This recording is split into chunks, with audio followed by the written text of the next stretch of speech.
It's 2 a.m. and you're tossing and turning in bed, unable to sleep because your mind won't stop spinning. Will I make the car payment this month?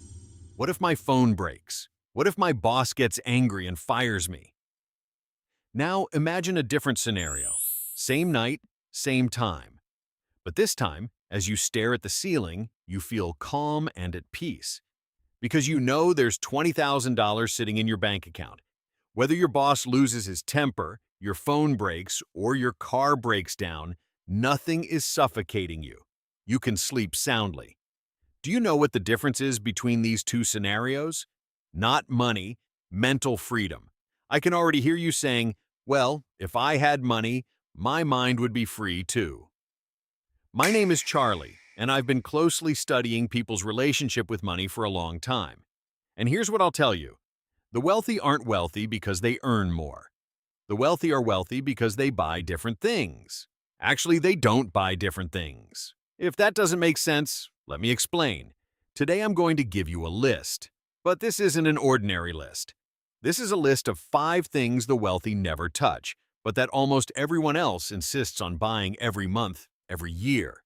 And each one is an invisible chain keeping you awake at 2 a.m. Let's begin. 1. Status signaling, becoming a tenant in someone else's head. Let me paint a picture in your mind. Matt, 28 years old, he landed a good job and got his first paycheck. Then he saved that paycheck for 3 months. Then one morning he woke up, decided the time had come, and drove to the dealership. He bought a brand new car for $75,000. 0 miles, that fresh car smell, that gleaming paint. In that moment, he felt complete and successful. 3 years later, that car is worth $40,000, but Matt is still paying off $35,000 in debt. So Matt is paying for nothing. To be honest, that car didn't set Matt free. It imprisoned him. How? Let me explain. Matt's boss is insufferable, yelling constantly every single day, and Matt wants to quit every single day. But he can't, because every month there's a $2,000 car payment. He needs that paycheck for the payment. He needs to put up with that boss for the paycheck. Do you see it? That car didn't set Matt free. It literally put him in chains. Behavioral finance experts call this the status signaling trap. But I'll tell you something else. This isn't a trap. It's an addiction. Because that car isn't Matt's. That car is an image Matt thinks he has in other people's minds. Matt didn't buy that car for himself. He bought it for his neighbor, for his coworker, for his ex. Matt became a tenant in other people's heads. And the cost of renting, as you can imagine, is freedom. Now, I want to show you the math of life. The average person spends 15% of their income on car payments. For someone earning $50,000 a year, that's $7,500. Over 10 years? $75,000. Now imagine setting that money aside and investing it at an 8% return. 10 years later, you'd have $108,000, but you already spent that money to become a tenant in someone else's head. The wealthy don't play this game. They either pay cash, buy a 2-year-old used car, or don't buy one at all. Because for them, a car is a vehicle, and vehicles just take you from one place to another. What ruins you is nothing but ego. 2. Dopamine shopping, the price of renting happiness. Now I'm going to ask you a very honest question. Please answer it in your head, and make sure to share it in the comments too. Is there something you bought in the last 6 months that you're not using right now? Of course there is. Unworn clothes in your closet, unopened products in your drawer, forgotten books on your shelf. So why did you buy those things? Because you felt happy in that moment. The moment you clicked, the moment you added it to your cart, dopamine was released in your brain. And that dopamine whispered to you, this will make you happy. But it didn't. 3 months later, that happiness was gone. And you went shopping again. In behavioral economics, this is called hedonic adaptation. But I'll tell you something else. This isn't a cycle. It's a trap. Because you're not buying happiness. You're renting happiness. And you're paying rent every month. Let me paint another picture. You spend $1,000 a month on popular products. A new bag, new shoes, new perfume. Your brain produces dopamine every single time. But 3 months later, that feeling disappears and pulls you back to shopping again. No one should deny it. Now imagine saving that money and investing it at a 7% return over 10 years. 10 years later, you'd have $175,000. But you already spent that money renting dopamine. And the most disgusting part is this, that dopamine wasn't even real. Because real happiness isn't owning things. It's the freedom to own nothing. The wealthy know this, because when they buy something, they buy it to use it. You, on the other hand, buy something to feel something. And the main takeaway here is, feelings are temporary, freedom is permanent. 3. The leftover money illusion, why you never saved anything. Now, let's get to where things get interesting. When your paycheck hits, what do?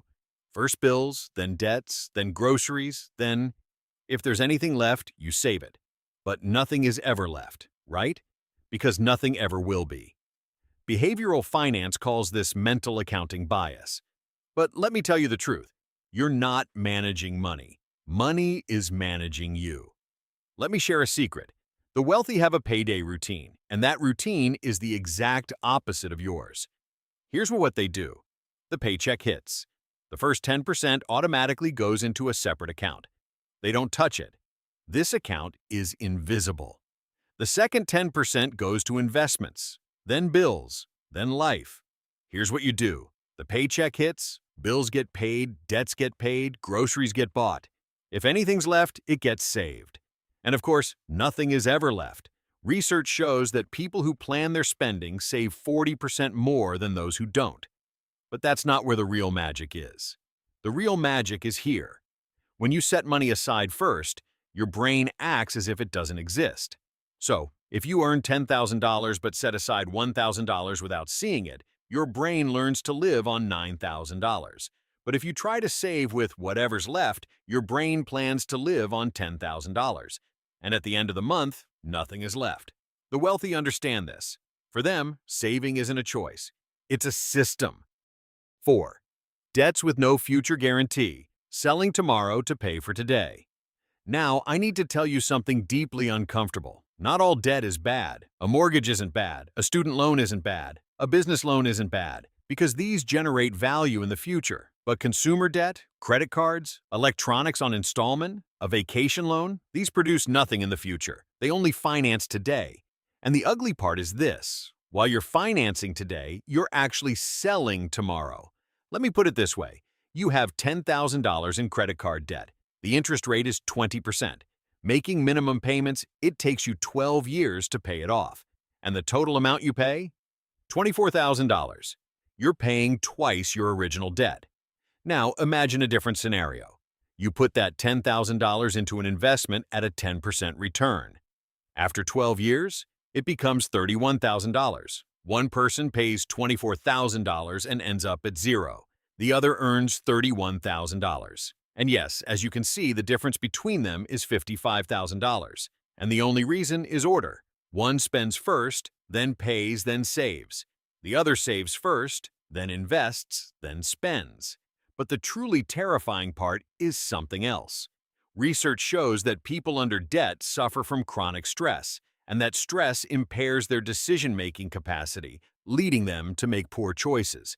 They score 13 points lower on IQ tests. So, debt doesn't just drain your wallet, it drains your brain. 5. Shortcut promises, the magic wand illusion. Finally, we've arrived at the most dangerous one. Are you ready? Get rich in 10 days. Become a millionaire with crypto. This strategy will change your life. When you hear these sentences, something happens inside you. Excitement, hope. Maybe this time it'll work, you tell yourself. But it won't. I'm sorry to say it. Because wealth isn't a shortcut. It's a process. In behavioral economics, this is called temporal impatience.